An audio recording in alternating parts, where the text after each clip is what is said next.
जय हिंद साथियों, भारतीय इतिहास से 20 प्रश्न है। चलिए पहला प्रश्न देखते हैं कि ऋग्वेद काल में विनिमय के माध्यम में किसका प्रयोग किया जाता था।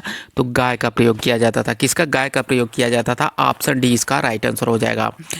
अगले प्रश्न की तरफ बढ़ते हैं। अगला प्रश्न है कि निम्न से कौन सा युग्म सुमेलित नहीं है, यानी कि कौन सा युग्म जो है वो सुमेलित नहीं है, मेल नहीं खाता है। तो देखिए, महाजनपद दिया हुआ है, यहाँ पे राजधानी दिया हुआ है। तो गांधार की राजधानी तक्षशिला थी, ये भी सही है।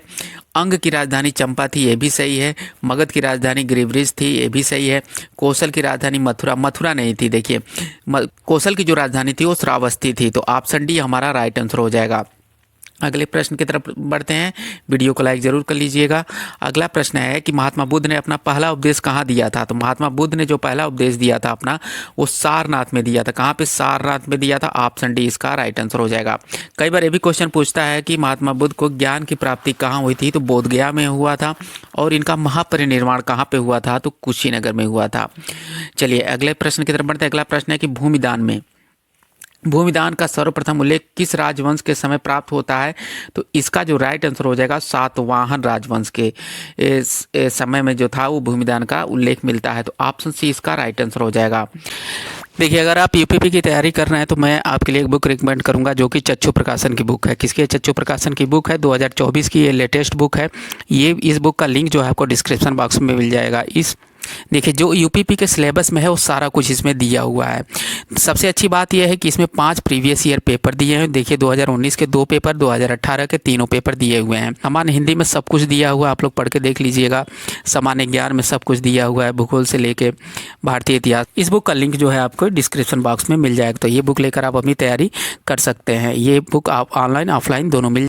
अगले प्रश्न की तरफ बढ़ते हैं। अगला प्रश्न है कि सल्तनत कालीन के सुल्तान ने सर्वप्रथम किसानों पर सिंचाई कर तथा ब्राह्मणों पर जजिया कर लगाया था। किस सुल्तान ने सिंचाई कर तथा ब्राह्मणों पर जजिया कर लगाया था। तो इसका जो राइट आंसर हो जाएगा वो हो जाएगा फिरोज तुगलक ने। किसने? फिरोज तुगलक ने। ऑप्शन सी इसका राइट आंसर हो जाएगा। अगले प्रश्न की तरफ बढ़ते हैं। निम्न में से किस सिख गुरु ने खालसा सेना की स्थापना तथा पाहुल पर्व का प्रवर्तन किया था। तो इसका जो राइट आंसर हो जाएगा वो हो जाएगा गुरु गोविंद सिंह। कौन थे? गुरु गोविंद सिंह ने खालसा सेना की स्थापना की तथा पाहुल पर्व का प्रवर्तन किया। ऑप्शन डी इसका राइट आंसर हो जाएगा। अगले प्रश्न की तरफ बढ़ते हैं। अगला प्रश्न है कि भारत आने वाला सबसे पहला पुर्तगाली कौन था। भारत में आने वाला सबसे पहला पुर्तगाली जो था वो वास्को डी गामा था। कौन था? वास्को डी गामा था। ऑप्शन डी इसका राइट आंसर हो जाएगा। चलिए अब अगला प्रश्न है कि मराठों की अंतिम पराजय के बाद पेशवा बाजीराव द्वितीय को पेंशन भोगा बनाकर कहाँ भेज दिया गया। तो वो भेज दिया गया बिठूर में भेज दिया गया। कहाँ? बिठूर में भेज दिया गया। ऑप्शन सी इसका राइट आंसर हो जाएगा। अगले प्रश्न की तरफ बढ़ते हैं। 9वां प्रश्न है कि ऋग्वेद काल का सर्वाधिक महत्वपूर्ण देवता कौन था। तो वे इंद्र थे। कौन थे? इंद्र थे। ऑप्शन सी इसका राइट आंसर हो जाता है। 10वां प्रश्न है कि हरेक वंश के किस शासक का कुड़ी कहा जाता है। तो अजातशत्रु को। किसको? अजातशत्रु को कुड़ी कहा जाता है। ऑप्शन बी इसका राइट आंसर हो जाएगा। का निर्माण किसने कराया था। तो सांची के जो स्तूप का निर्माण कराया था वो अशोक था। कौन था? अशोक था। सम्राट अशोक ने सांची का स्तूप का निर्माण कराया था। ऑप्शन सी इसका राइट आंसर हो जाएगा।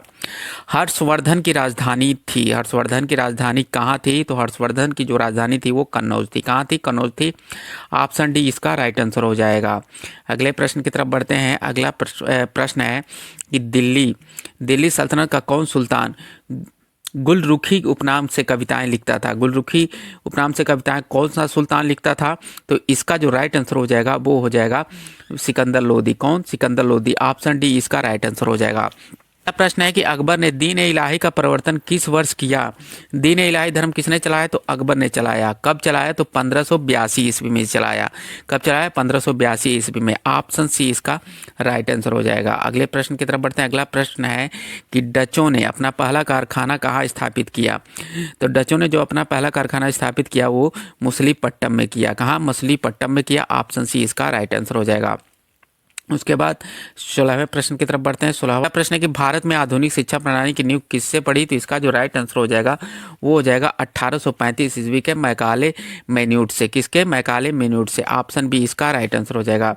अगले प्रश्न की तरफ बढ़ते हैं। 17वां क्वेश्चन है कि निम्न में से कौन सा युग्म सुमेलित नहीं है। देखिए, वितस्ता का, देखिए यहाँ पे नदियों का नाम दिया है, यहाँ पे आधुनिक नाम जो दिया है जो इस समय नाम है। वितस्ता का नाम झेलम है, ये भी सही है। विपाशा का नाम व्यास नदी है, ये भी सही है। परशुणी का रावी नदी है। कुंभा का जो है ये कुंभका नदी सुवास्तु नहीं है।